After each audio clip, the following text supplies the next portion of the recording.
Olá pessoal, estamos começando mais um vídeo aqui no canal Saúde Med, sejam muito bem-vindos.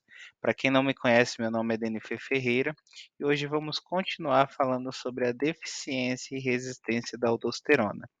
No vídeo passado, eu comentei um pouco sobre a função, sobre a síntese e sobre o mecanismo de ação da aldosterona, além de falarmos sobre a classificação do hipotireoidismo, né? Inclusive, se você não viu esse vídeo, eu vou deixar o link aqui na descrição e o card aqui do lado onde você pode conferir. Tá?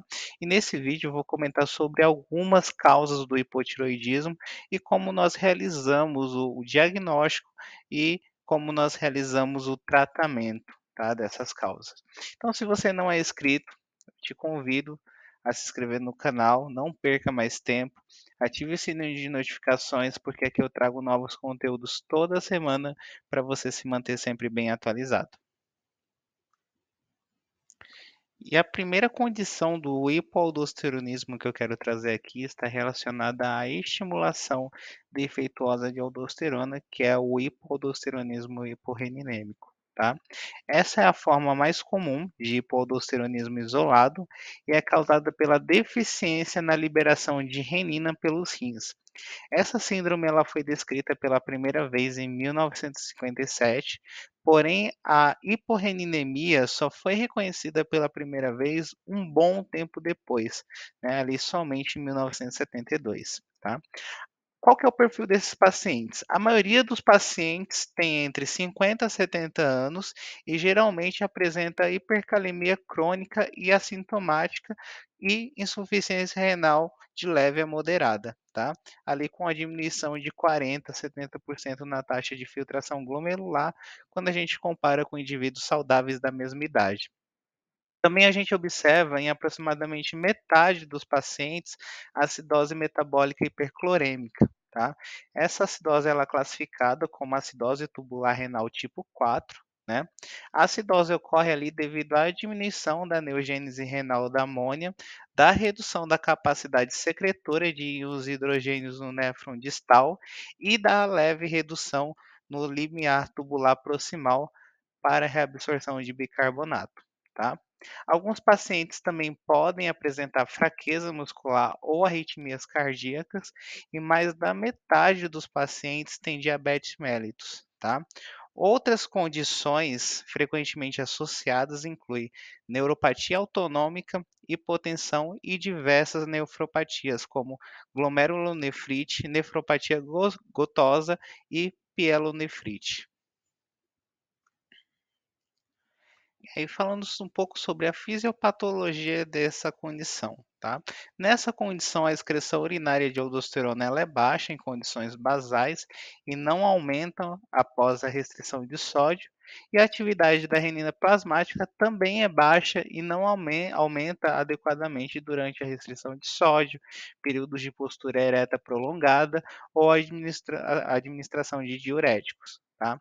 A doença renal intersticial e a lesão do aparelho justaglomerular parece ser a causa mais provável do defeito primário na geração ou liberação de renina e da deficiência secundária de aldosterona. Tá? Porém, em alguns pacientes com essa síndrome, há uma resposta de aldosterona ausente à angiotensina 2, ali sugerindo um defeito primário coexistente na secreção de aldosterona ou refletindo a atrofia da zona glomerular por causa da causada ali pela deficiência crônica de renina, tá? Ainda nós não sabemos o mecanismo exato da hiporreninemia, mas existe 4 mecanismos propostos, tá? O primeiro mecanismo possível é a hipervolemia, tá? O volume expandido de líquido extracelular devido à hipertensão, ela pode suprimir a renina, tá? O segundo mecanismo possível é a insuficiência do sistema nervoso autônomo, principalmente em pacientes com neuropatia diabética. Um terceiro mecanismo proposto é a secreção de formas anormais de renina, como um defeito na conversão de prorenina em renina. E uma quarta possibilidade é a deficiência de prostaglandina, né? Então, foi identificado que a produção de prostaciclina, né, que medeia a liberação de renina, está aparentemente diminuída em pacientes com hipoaldosteronismo hiporreninêmico.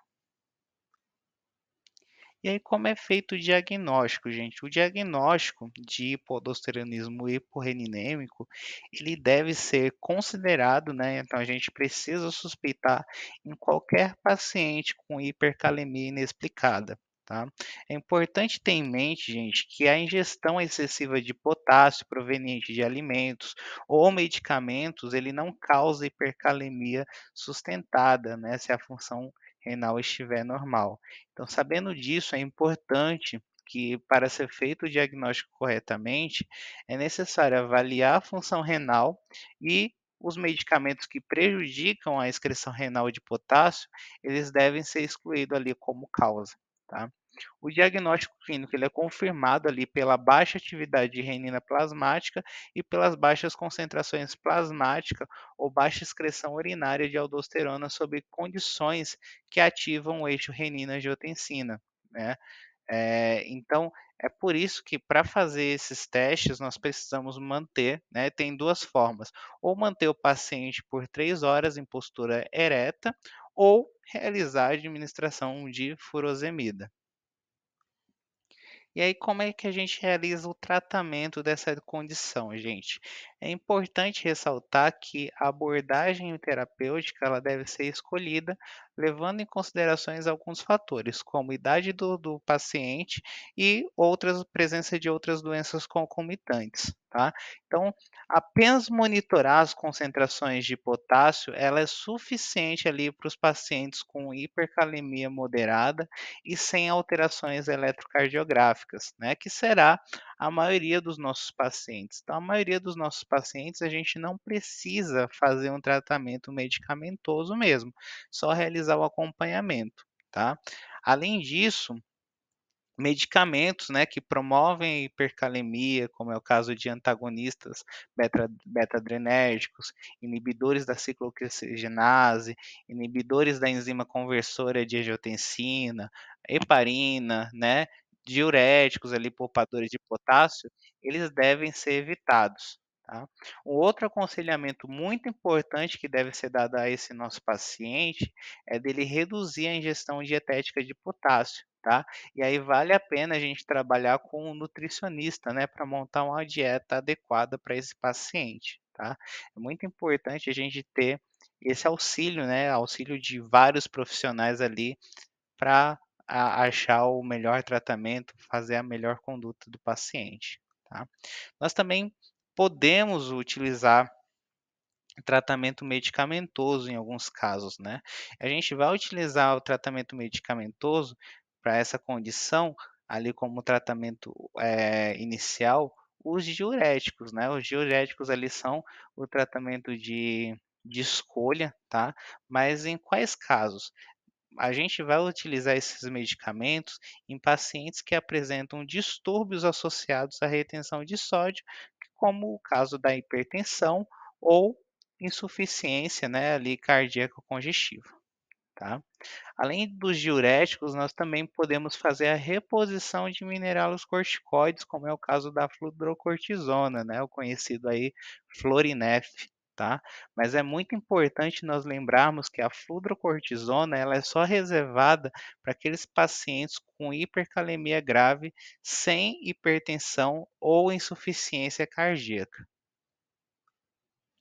Uma outra condição que leva, né, ao hipoaldosteronismo, né, o hipoaldosteronismo congênito ali, é uma doença hereditária que é rara, né, transmitida ali com traço autossômico recessivo ou autossômico dominante com penetrância mista. E aí existe a deficiência, né, nesse caso existe a deficiência da aldosterona sintase 1, que é caracterizada ali por níveis séricos elevados de corticosterona e baixos níveis de 18-hidroxicorticosterona e aldosterona, tá? Existe a deficiência de aldosterona sintase 2, né, que é caracterizada ali por níveis elevados de 18-hidroxicorticosterona, que é o precursor imediato da aldosterona.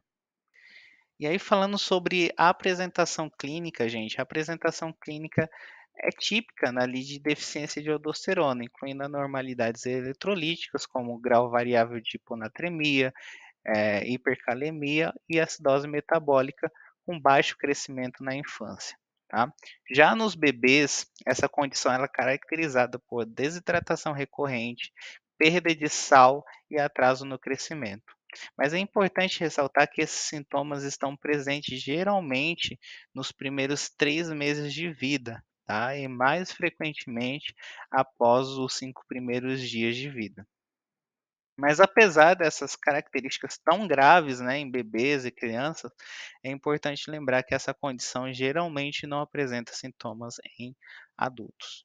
E aí, como é realizado o diagnóstico? O diagnóstico ele pode ser estabelecido medindo os corticosteroides apropriados ou seus principais produtos metabólicos, como a 11-desoxcorticosterona, a corticosterona, a 18-hidroxicorticosterona, a 18-desoxcorticosterona e níveis de aldosterona no plasma. Tá?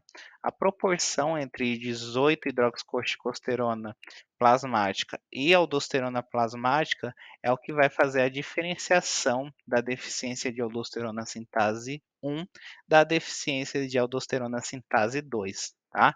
E ali, se tiver valor inferior a 10, o diagnóstico é de deficiência de aldosterona sintase 1. Se for superior a 100, o diagnóstico é de deficiência de aldosterona sintase 2. Tá? Pacientes com deficiência de aldosterona sintase 2, eles tendem a ter níveis plasmáticos aumentados de cortisol, que ocorre devido ao aumento da sensibilidade adrenal ao ACTH, induzido pelo aumento dos níveis plasmáticos de angiotensina 2 em resposta ali à perda de sódio. Falando sobre o tratamento, gente, ambas as formas da síndrome, elas são tratadas ali com a reposição de mineralocorticoides pela dosagem ali habitual de fludrocortisona, variando de 0,1 a 0,3 miligramas por dia. Tá? Também alguns bebês e crianças necessitam de suplementação oral de sódio, né, ali em cerca de 2 gramas por dia, que pode ser só com cloreto de sódio ou em combinação com bicarbonato de sódio. Tá? Também alguns bebês com sintomas graves, em vez do tratamento oral, eles necessitam de fluidos intravenosos. Tá? É importante ressaltar que a suplementação oral de sódio ela pode ser descontinuada assim que a atividade de renina plasmática tiver diminuído para o normal, mas a reposição de mineralocorticoide geralmente é mantida durante toda a infância. Falando um pouco sobre as formas adquiridas de hipoaldosteronismo, né, nós precisamos saber que várias condições podem estar associadas a defeitos biosintéticos da aldosterona, como é o caso do clorobutanol, né, que é um conservante utilizado em alguns medicamentos, e essa substância suprime a síntese de aldosterona, levando a um aumento compensatório na atividade da renina plasmática. Também pacientes persistentemente hipotensos, né, gravemente enfermos, com sepse, pneumonia, peritonite, colangite e insuficiência hepática também apresentam concentrações plasmáticas de aldosterona baixa em relação à atividade elevada da renina plasmática. Além disso, os níveis plasmáticos de cortisol, eles estão elevados nessas condições e indicando assim um estado de estresse. Então, tudo isso que nós falamos, gente, são os casos de hipoaldosteronismo. Mas além do hipoaldosteronismo, que é causado ali por baixas concentrações de aldosterona, existe casos de resistência à aldosterona, né, que a gente chama de pseudo-hipoaldosteronismo.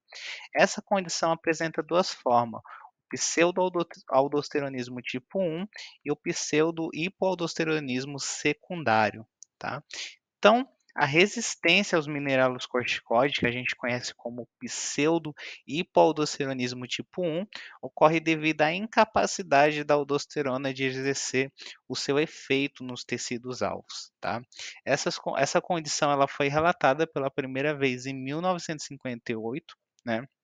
Essa doença geralmente se apresenta na infância, ali com grave perda de sal e retardo de crescimento, né, acompanhada por profunda perda urinária de sódio. Também hiponatremia grave hipercalemia, acidose, hiperreninemia, além do paciente apresentar concentrações plasmáticas e urinárias elevadas de aldosterona. Tá? Algo muito importante de ressaltar, gente, é que geralmente as funções renais e adrenais elas são normais nesses pacientes. Tá? Pseudo-hipoaldosteronismo tipo 1 é uma doença rara, né, estimado que a prevalência ali seja de um caso a cada 80 mil recém-nascidos. Tá? Além disso, aproximadamente um quinto desses casos são familiares, né, e foram observadas formas de transmissão genética autossômica, tanto dominante quanto recessiva. Tá? A forma autossômica recessiva se apresenta no período neonatal, com hiponatremia causada pela perda de sal em vários órgãos, incluindo rim, cólon e glândulas sudoríparas e salivares, e é uma doença que persiste ali na idade adulta e não apresenta melhora ao longo do tempo. Né? Já a forma autossômica dominante, ela é caracterizada por uma resistência renal isolada à aldosterona, levando à perda renal de sal.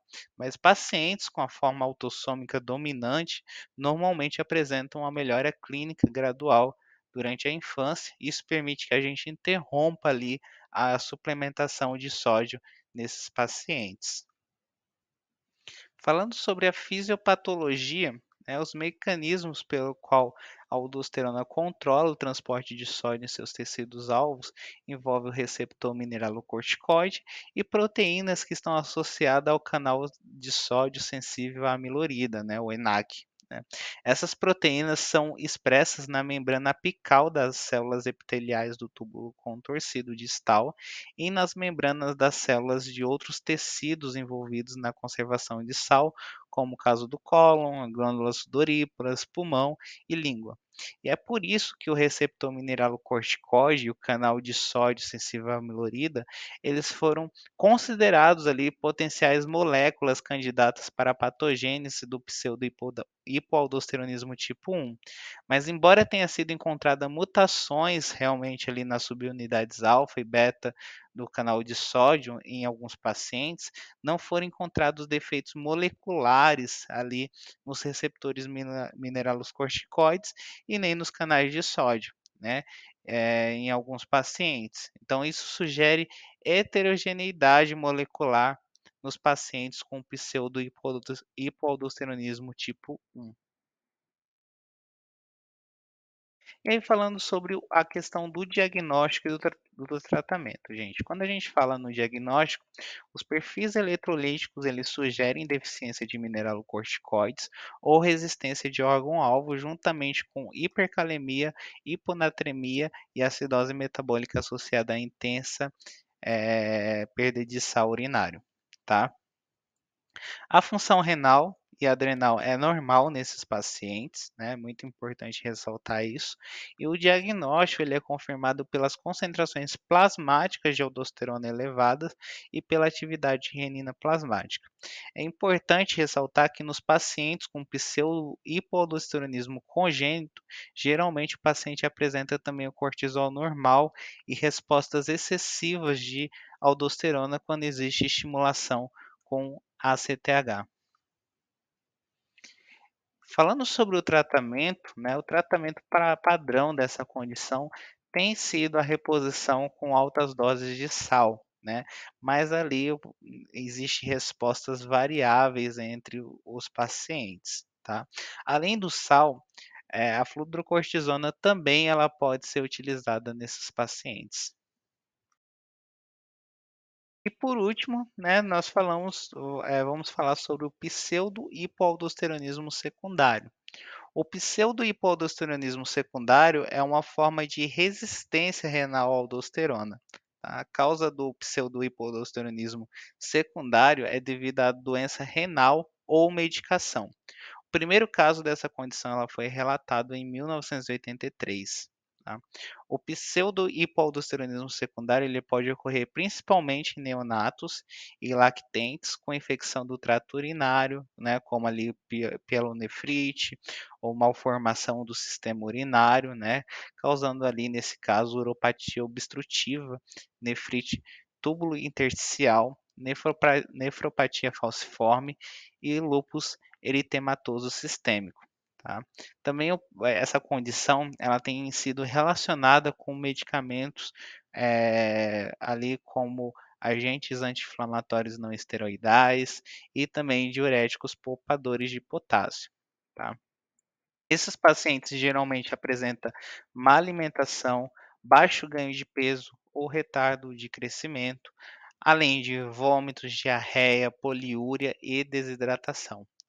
Além disso, pode ocorrer piora aguda, né, do estado geral, com grave perda de peso, insuficiência circulatória periférica, aumento dos níveis séricos de ureia e creatinina e algumas vezes hipercalemia com risco de vida.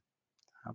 Já as características laboratoriais são hiponatremia, hipercalemia, acidose metabólica, elevação das concentrações plasmáticas de aldosterona e da atividade de renina plasmática, além de aumento de sódio e diminuição da excreção de potássio na urina. Tá? É importante ressaltar que a resistência à aldosterona do pseudo-hipoaldosteronismo secundário ela é transitório e geralmente reverte ali com a resolução da infecção. Falando um pouco sobre a fisiopatologia, gente, a proporção muito elevada de aldosterona plasmática para potássio, juntamente com valores diminuídos de potássio e sódio urinário, sugere fortemente que a hiponatremia e a hipercalemia ocorrem devido a uma falta de resposta do túbulo renal aos minerais corticoides endógenos, tá? A expressão intrarrenal de diversas citocinas ali como fator de necrose tumoral alfa, interleucina 1, interleucina 6, entre outras citocinas, elas estão aumentadas em caso de infecção do trato urinário, tá? Essas alterações elas resultam na inibição da ação da aldosterona através da redução de sua expressão ou comprometimento do seu receptor, além de vasoconstrição e redução da taxa de filtração glomerular. Tá? Esses pacientes também apresentam aumento da natriurese ou diminuição da atividade da bomba de sódio-potássio ATPase. E aí, como é que é feito o tratamento, gente? Os achados clínicos e laboratoriais, eles melhoram dentro de 1 ou 2 dias e desaparecem dentro de alguns dias, até no máximo uma semana após o início do tratamento medicamentoso da infecção do trato urinário ou da correção cirúrgica da uropatia obstrutiva. Tá? Porém, em alguns pacientes, a gente precisa realizar a suplementação de bicarbonato de sódio ou cloreto de sódio, tá? Esse tratamento geralmente ele pode durar de uma semana até um mês, né, dependendo do paciente. E com isso nós finalizamos esse vídeo e finalizamos esse assunto, tá? Se você gostou, deixa o seu like. Lembrando vocês também que temos outros vídeos disponíveis no canal que estão organizados em playlist para que você possa acessar com mais facilidade os conteúdos. E se tiver alguma dúvida, gente, pode deixar nos comentários que na medida do possível eu estarei respondendo. Então até semana que vem, um grande abraço a todos e até mais. Tchau, tchau.